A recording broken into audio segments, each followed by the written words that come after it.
So it's a special edition of the Octopus on Hippo Infos. We are in collaboration with FPL Fan Force. This is one of the biggest communities of fantasy Premier League managers in Cameroon. We are talking with some of the top guys that have been really breaking the records and smoking flames on fantasy in Cameroon over the past seasons, especially the guy who topped the charts in the 2023-2024 season. Hi, Clive. Hi, bro. Hi, bro. It's a pleasure to have you. Thank you. Congratulations, man. Thank you, bro. It wasn't easy. Thank you. I know. Top in Cameroon. Top in Cameroon. Did you see this coming? To be honest, at the beginning, I never saw it because I had a target. Yes, I had a target to be, when I was talking with my guys, to be top 10 in Cameroon. That was my target. But I never saw this coming. It just came in when I was somehow among the top 20 in Cameroon. I said, okay, I can do it. And then you became intentional. Yes. When I got top 20 in Cameroon, I said I can obtain my target. Top 10 in Cameroon. Then I had some few guys working with my younger man, also FPL player, Francois Hippo, and Bao, one of my young guys in England. He said, no, grand frère, Go for it. go for it. Go for the first position. You can do it. We are behind you. We are going to do it together. So I give credit to these my two guys. Okay. I was just going to say, Fan Force especially, we have really great guys who have been consistent 5-6 seasons, top 5 finishes, top 10 finishes. Driguez, for example, I think he has finished top of Cameroon, I think two times top of Cameroon, and in the top 10 every other time. So the guy is always in the top 10 in Cameroon. You beat a guy like Driguez and Abakwa boys. You know, those are the top guys playing fantasy. Now I want to ask you, when did you realize that, okay, this is the finishing line? I'm going to win this. Okay, talking of Driguez and Abakwa boy, those two guys, I kept them in my memory last season. Okay. Because I was observing them. How long have you been playing fantasy, by the way? This is my 4th season. But okay. The first 2 years, I never knew how to play. I never knew no rules. I was just playing as like a football fan. But I never knew the fantasy rules. I learned the fantasy rules at my 3rd season. And when I mastered fantasy, but you can't say you master fantasy.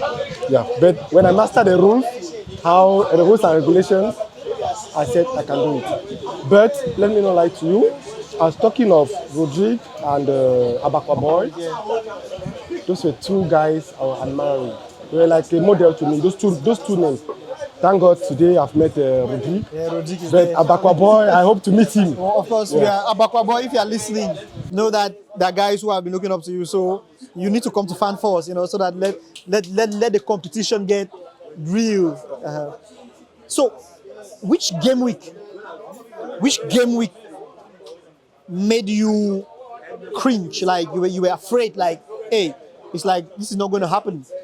Of course, you must have had a game week that you planned really well, but you did not get your maybe desired points. Okay, what kicked my FPL season was game week. Well, let me just check it since I'm having I can check. Game week 26, you can imagine, 26. When everybody had Richarlison, yes, I had Bowen. I had confidence in Bowen. Yeah, I never took Richarlison, but Richarlison punished me for about 2 or 3 game weeks. Oh, everybody saw Bowen. I kept him. Bowen had hat-trick. From that game week, I left from position 150,000 to 50,000 in the world. So from top 150k to top 50k in one game week. In one game week. Wow. Due to Bowen, the 3 goals he scored. Yes, hat-trick. So I was very happy. And from there, I started believing because there were some FPL managers, experts in the world, like Andy, Let's Talk FPL, Raptors, and Johnny Pichichi. Yeah. Those guys, I followed them up. They were ahead of me, but I passed all of them with a very great point.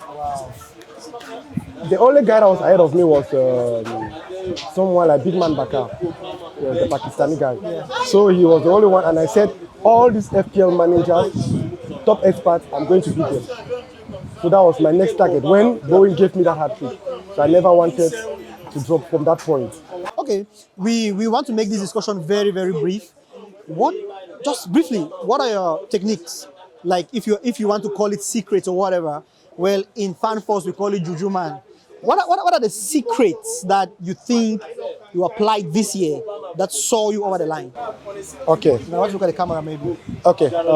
My secret is there's decision making. FPL is, to be honest, FPL is very difficult. There's decision making. You need to have good decisions, choosing the right players. Also, I do with statistics. Yeah. I do statistics of players. I go with goals, yes, goal expectation, set pieces. I mostly, if you look at my team, I must have at least 3 or 4 penalty takers. Okay. That's something that so many people don't know about that, yes. And mostly all of my attackers, my midfielders are on set pieces. So those are routes to points for FPL that people don't know. And there's also information. You need to be very informed. You need to have all information about players, their fitness, who are going to start the starting 11th of players of clubs. Yes, because if you have a player in your team and he's on the bench, you lose him. You might have a camion. That is 1 point. Yeah. You were already top of Cameroon this past season. So I'm going to ask you your projections for next season. Of course, you want to remain top, but you finished in the top 10K in the last season. How do you envisage this coming season? We have already seen the first few, the one fixtures of the 2024-2025 season. How do you think the season is going to look like? Very briefly. Okay, from what I've seen, let me just give you people my 2 fixture 1 and fixture 2. I'll give you my captain. If Salah stays in Liverpool, game week 1, Manchester City is playing each week. Haaland will be my captain. Game week 2, Liverpool is playing each week. I don't have any issue with each week, but it's a mismatch. Yes, Liverpool on paper. Liverpool, Salah will be my captain. Okay. So that is my way to go. From game week 1 and 2, I've already given my captain. So this particular coming season, my targets are I will still maintain the first position in Cameroon. But giving respect to my bro Rodrigue and Abakwa Boy again, I'll give them respect, but I'm sorry to tell them that I'll be still the first in Cameroon. Okay. I have that confidence in me. Great. All right. It's been a very nice chat. Great to have you on board. We are going to be producing so many shows. Probably you will have much more online, on FanForce, on Octopus, on Hippo Infos. We want to build a community of FPL managers in Cameroon. What is the message to close this discussion? What is the message that you have for guys who are FPL managers and who are not really interested or who are not really committed to creating a community? Yes, that is, yeah.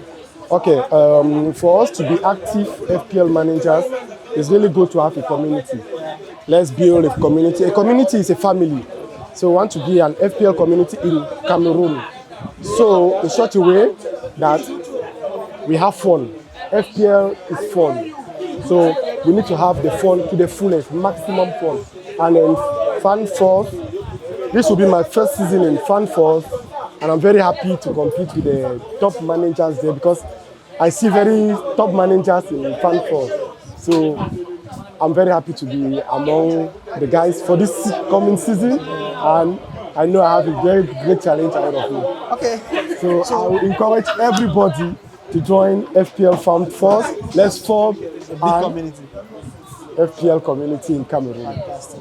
Okay. Thank you, bro. Thanks for talking to us. It was a pleasure, a privilege to talk to the #1 in Cameroon. We want to have you on the show so that you can give us some of those techniques in the upcoming season. Have a good one. Thank you, bro. Thank you.